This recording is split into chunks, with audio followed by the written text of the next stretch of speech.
पूरे हरियाणा के अंदर विधानसभा चुनाव संपन्न हो चुके हैं और स्ट्रांग रूम के अंदर ईवीएम मशीनों को रख दिया गया है। पूरे हरियाणा की जुलाना विधानसभा पूरी सबसे गर्माहट की बात की जाए, फिर हॉट सीट की बात की जाए तो जुलाना विधानसभा सीट थी और इनसे अंतर्राष्ट्रीय खिलाड़ी विनेश फोगाट भी मैदान में थी और कांग्रेस से इन्होंने अपना प्रत्याशी बनाया था। 2009 के बाद यहाँ से कोई कांग्रेस का उम्मीदवार नहीं जीत पाया था, लेकिन अब की बार यहाँ पर कड़ी टक्कर यहाँ पर देखने को मिली। बीजेपी और कांग्रेस में बड़ा मुकाबला यहाँ पर देखने को मिला। हमारे साथ विनेश फोगाट के ससुर राजपाल राठी जी मौजूद है, उनसे बात करते हैं कि जो एग्जिट पोल जो दिखाई दिया जा रहा है उसके बारे में जी उनकी क्या राय है। सर नमस्कार। नमस्कार सर, पहले तो चुनाव जो इतना अच्छा संपन्न हुआ सर जुलाना के अंदर, इसके बारे में सर एक बात। चुनाव संपन्न हुआ इसके लिए जनता का धन्यवाद है और आप लोग इसको कवरेज दिखा रहे हैं, आपका भी धन्यवाद है।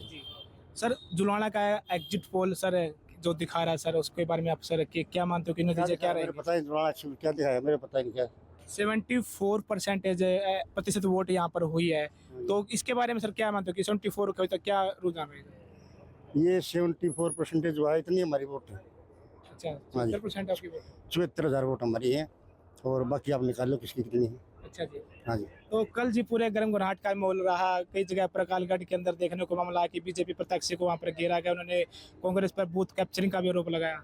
ये बौखलाहट का बयान होगा, उन्होंने खुद जाकर छेड़खानी की है और जो हमारे वोटर थे उनको प्रभावित करने की कोशिश की है और जो उसके खुद के वोटर थे उन्होंने उनके साथ मिलकर ने हमारे वोटरों को धमकी देने की कोशिश की है और बार बार पुलिस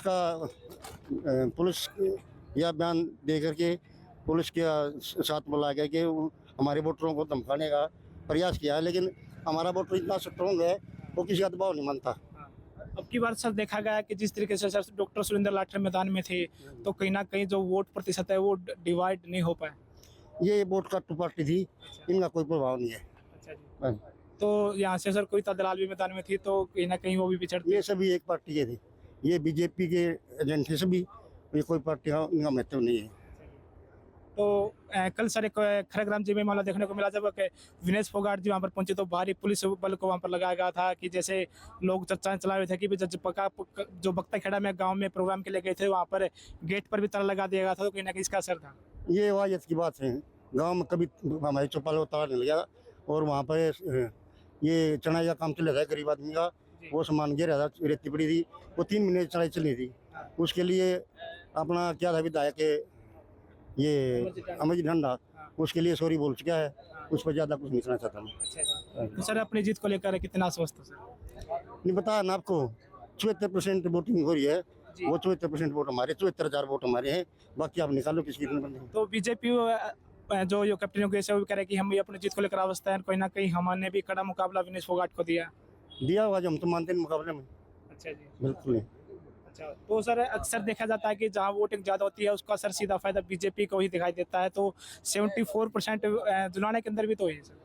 74% ये किसी ने बोला उसका फायदा बीजेपी होता है, ये ज्यादा वोटिंग होती है तो हमारे को फायदा है। इसके बाद का ये तो आप पिछला इतिहास देख लो और मैं तो बार बार कह रहा हूँ 74% वोटिंग हुई तो 74,000 वोट हमारे हैं, बाकी आप निकाल लो किसके कितने वोट हैं। अच्छा जी। हाँ जी।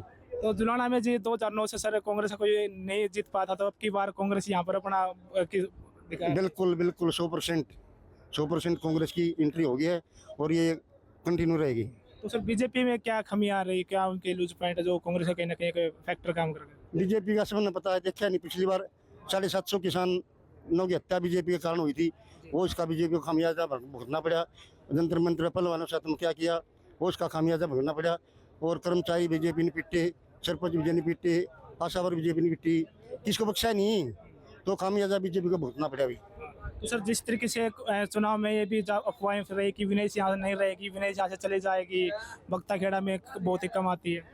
मेरा बख्ता खेड़ा मकान है, जमीन है, प्लाट है, रूढ़ी है, सब कुछ बख्ता खेड़ा मेरा, किसी ने बोला ये विरोधियों का काम है अफवाह फैलाना, लेकिन ये अफवाह चलती नहीं कभी भी। तो सर कार्यालय कहाँ बना जाएगा सर अगर विनेश फोगाट? मेरा काम कार्यालय है, मेरा घर कार्यालय है, सबके लिए दरवाजे खुले हैं 24 घंटे। चंडीगढ़ बैठेगी भाई। अच्छा जी। तो जिस तरीके से विनेश फोगाट को खेल मंत्रालय की भी पद्धति की बताया जाता है कि खेल मंत्रालय मिनिस्टर बना जाएगा, तो क्या मानते हो कि ये संपन्न हो पाएगा? ये पार्टी के ऊपर डिपेंड करता है, लेकिन हमें विश्वास है कि मंत्री पक्का बनेगी। क्या मंत्रालय मिलेगा वो पता नहीं क्या भी। हाँ जी। तो सीएम चारा सर किसे देखना पसंद करते हैं? सीएम चेहरा चौधरी भूपेंद्र सिंह हुड्डा मुख्यमंत्री है, मुख्यमंत्री बनेंगे अच्छा जी। बिल्कुल 100%। तो कुमारी शैलजा हमारी शैलजा हमारी पार्टी की नेता है और वो हमेशा नेता ही है, नेता मानते हैं और मानते रहेंगे। तो सर कुमारी शैलजा सीएम क्यों नहीं बन सकते? क्या उसके पास ज्यादा वो विधायक नहीं है?